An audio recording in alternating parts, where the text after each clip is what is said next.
Lottery അടിച്ച് കോടീശ്വരന്മാരായ പലരും വെറും 5-10 വർഷങ്ങൾക്കുള്ളിൽ പഴയതിനേക്കാൾ വലിയ ദാരിദ്ര്യത്തിലേക്ക് കൂപ്പുകുത്തിയത് നിങ്ങൾ വാർത്തകളിൽ കണ്ടിട്ടുണ്ടാകും അല്ലേ?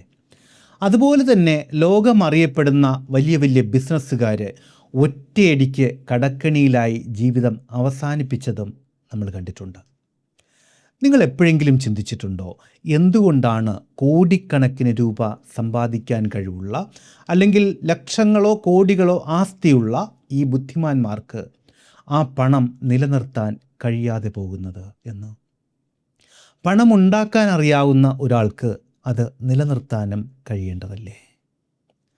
നമസ്കാരം, ഞാൻ അശോക് നാരായൺ. ഇന്ന് നമ്മൾ മനസ്സിലാക്കാൻ പോകുന്നത് സാമ്പത്തിക ശാസ്ത്രത്തിലെയും മനുഷ്യ മനഃശാസ്ത്രത്തിലെയും വളരെ ഗൗരവമുള്ള ഒരു രഹസ്യമാണ്. പണം സമ്പാദിക്കുന്നത്, ആ നേടിയ പണം നിലനിർത്തുന്നത്, ഇവയെല്ലാം ഒരേ നാണയത്തിൻ്റെ രണ്ട് വശങ്ങളല്ല, മറിച്ച് അവ തികച്ചും വ്യത്യസ്തമായിട്ടുള്ള രണ്ട് കഴിവുകളാണ്. ഈ രണ്ട് വ്യത്യസ്ത ലോകങ്ങളെ നമ്മുടെ ഉപബോധ മനസ്സ് എങ്ങനെയാണ് കൈകാര്യം ചെയ്യേണ്ടത് എന്ന് നമ്മളിന്ന് വളരെ ആഴത്തിൽ പഠിക്കുന്നു. ആദ്യം നമുക്ക് പണം എങ്ങനെയാണ് സമ്പാദിക്കുന്നത് എന്ന് നോക്കാം. ശൂന്യതയിൽ നിന്ന് വളരെ വലിയൊരു സാമ്പത്തിക വിജയം നേടിയെടുക്കണമെങ്കിൽ നിങ്ങളുടെ മനസ്സ് ഒരു പ്രത്യേക വിധത്തിൽ പ്രവർത്തിക്കേണ്ടതുണ്ട്. ഒന്ന്, അവിടെ അതിരുകളില്ലാത്ത ആത്മവിശ്വാസം. നമുക്ക് ഈ ലോകത്തിൽ എന്തും വെട്ടിപ്പിടിക്കാൻ കഴിയും എന്നുള്ള വളരെ വലിയൊരു വിശ്വാസം ഇവിടെ ആവശ്യമാണ്. രണ്ട്, റിസ്ക് എടുക്കാനുള്ള ധൈര്യം. സുരക്ഷിതമായിട്ടുള്ള മേഖലകളിൽ നിന്ന് പുറത്തു വരാനും വലിയ വലിയ തീരുമാനങ്ങൾ എടുക്കാനും അവിടെ നിങ്ങൾക്ക് കഴിയണം. മൂന്ന്, ശുഭാപ്തി വിശ്വാസം. എത്ര വലിയ തകർച്ച വന്നാലും നാളെ ശരിയാകുമെന്നുള്ള അതിയായ പ്രതീക്ഷ. ഈ മാനസികാവസ്ഥയിലായിരിക്കുമ്പോൾ നിങ്ങളെ നയിക്കുന്നത് നിങ്ങളുടെ ഉള്ളിലെ വളരെ വലിയ ഒരു ഈഗോ ആണ്. എന്നെക്കൊണ്ട് കഴിയും, ഞാൻ മറ്റുള്ളവരെക്കാളൊക്കെ മിടുക്കനാണ് എന്നുള്ള ഈ അഹങ്കാരമാണ് പലപ്പോഴും ഒരു വ്യക്തിയെ വലിയ വിജയങ്ങളിലേക്ക് എത്തിക്കുന്നത്. പണം സമ്പാദിക്കുന്ന സമയത്ത് ഈ പോസിറ്റീവായിട്ടുള്ള അഹങ്കാരം വളരെ വളരെ അത്യാവശ്യമാണ്. പക്ഷേ പ്രശ്നം തുടങ്ങുന്നത് ഈ വിജയം നേടിക്കഴിയുമ്പോഴാണ്. നിങ്ങൾ ആഗ്രഹിച്ച വലിയ ഒരു സാമ്പത്തിക നേട്ടം നിങ്ങൾ സ്വന്തമാക്കി എന്ന് കരുതുക. ഇനി നിങ്ങളുടെ ലക്ഷ്യം ആ പണത്തെ നിലനിർത്തുകയും അതുപോലെ തന്നെ വളർത്തുകയും എന്നുള്ളതാണ്. ഇവിടെയാണ് ഭൂരിഭാഗം ആളുകൾക്കും തെറ്റുപറ്റുന്നത്. പണം സമ്പാദിക്കാൻ ഉപയോഗിച്ച അതേ ആത്മവിശ്വാസവും റിസ്ക് എടുക്കാനുള്ള ധൈര്യവും പണം നിലനിർത്തുന്ന സമയത്ത് ഉപയോഗിച്ചാൽ, അല്ലെങ്കിൽ പണം നിലനിർത്താൻ വേണ്ടി ഉപയോഗിച്ചാൽ, അത് നിങ്ങളെ വളരെ വലിയ ഒരു തകർച്ചയിലായിരിക്കും പലപ്പോഴും എത്തിക്കുന്നത്. പണം നിലനിർത്താൻ നിങ്ങളുടെ ഉപബോധ മനസ്സ് പൂർണ്ണമായിട്ടും മറ്റൊരു ഗിയറിലേക്ക് മാറേണ്ടതുണ്ട്. ആ നേടിയ പണം നിലനിർത്തണമെങ്കിൽ നിങ്ങൾക്ക് വേണ്ടത് ആത്മവിശ്വാസമല്ല, മറിച്ച് അതിജീവനത്തിനുള്ള ബുദ്ധിയാണ്, സർവൈവൽ മൈൻഡ് സെറ്റ്. അതെങ്ങനെയാണ് സാധ്യമാവുന്നത്? അതിന് 3 കാര്യങ്ങൾ ആവശ്യമാണ്. ഒന്ന്, വിനയം.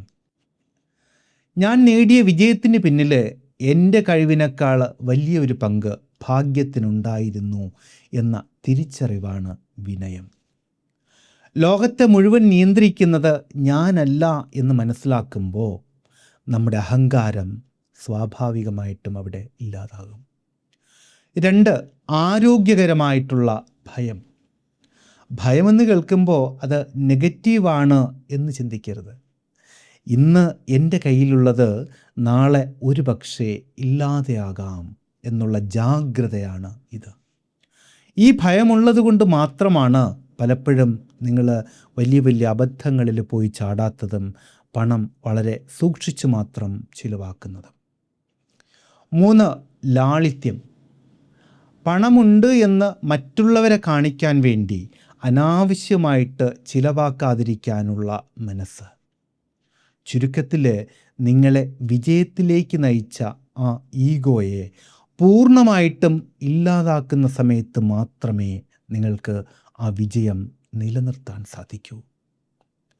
ഒരു കാർ ഓടിക്കുന്നത് പോലെയാണ് സാമ്പത്തിക ജീവിതവും. കയറ്റം കയറുന്ന സമയത്ത് നമ്മൾ ആക്സലറേറ്റർ കൊടുക്കും, പക്ഷേ ഇറക്കമിറങ്ങുമ്പോഴോ നമ്മളവിടെ ബ്രേക്കാണ് ഉപയോഗിക്കുന്നത്, അല്ലേ?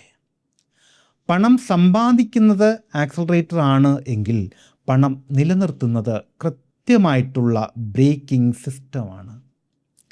നിങ്ങളുടെ ജീവിതത്തിൽ നിങ്ങൾ ഇപ്പോൾ ഏത് ഘട്ടത്തിലാണ് എന്ന് സ്വയം ഒന്ന് ചോദിച്ചു നോക്കുക. നിങ്ങൾ പണം സമ്പാദിക്കാനുള്ള ആ ഓട്ടത്തിലാണോ എങ്കിൽ പൂർണ്ണമായ ആത്മവിശ്വാസത്തോടുകൂടി ആക്സലറേറ്റർ കൊടുത്ത് മുന്നോട്ട് പോകണം. എന്നാൽ നിങ്ങൾ ഒരുവിധം ഭേദപ്പെട്ട ഒരു സാമ്പത്തിക അവസ്ഥയിൽ എത്തി നിൽക്കുന്ന ആളാണ് എങ്കിൽ നാളെക്കുറിച്ചുള്ള ഒരു കരുതലും ആ പഴയ അഹങ്കാരം മാറ്റിവെച്ചിട്ടുള്ള വിനയവും ലാളിത്യവും നിങ്ങളിലുണ്ടാവണം. നിങ്ങളുടെ ബാങ്ക് അക്കൗണ്ടിലെ പണം വെറും ഒരക്കമല്ല, അത് നിങ്ങളുടെ മനസ്സിൻ്റെ ശാന്തതയുടെ അളവുകോല് കൂടിയാണ്.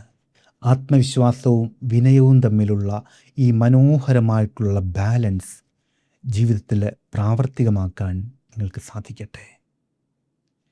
കഴിഞ്ഞ 10 മിനിറ്റ് നിങ്ങളുടെ ചിന്തകളിൽ പുതിയൊരു വെളിച്ചം നൽകി എന്ന് ഞാൻ വിശ്വസിക്കുന്നു. ഈ വീഡിയോ നിങ്ങൾക്ക് പ്രയോജനപ്പെട്ടുവെങ്കിൽ തീർച്ചയായിട്ടും ഇത് ലൈക്ക് ചെയ്യുക. നിങ്ങളുടെ അഭിപ്രായങ്ങളും നിർദ്ദേശങ്ങളും കമൻറ്റ് ബോക്സിൽ അറിയിക്കാൻ മറക്കരുത്. ഉപകാരപ്രദമായിട്ടുള്ള മറ്റ് വീഡിയോകൾ നിരന്തരം ലഭിക്കുന്നതിന് വേണ്ടി ചാനൽ ഒന്ന് സബ്സ്ക്രൈബ് ചെയ്തേക്കുക. നോട്ടിഫിക്കേഷൻസ് കൃത്യമായി ലഭിക്കാൻ ബെല്ലൈക്കൺ കൂടി ഒന്ന് പുഷ് ചെയ്തേക്കുക. അപ്പോൾ വളരെ വ്യത്യസ്തമായ മറ്റൊരു വിഷയത്തിലൂടെ വീണ്ടും കണ്ടുമുട്ടാമെന്ന ശുഭപ്രതീക്ഷയോടുകൂടി തൽക്കാലം വിട പറഞ്ഞു പിരിയുന്നു. സ്നേഹപൂർവ്വം, അശോക് നാരായൺ.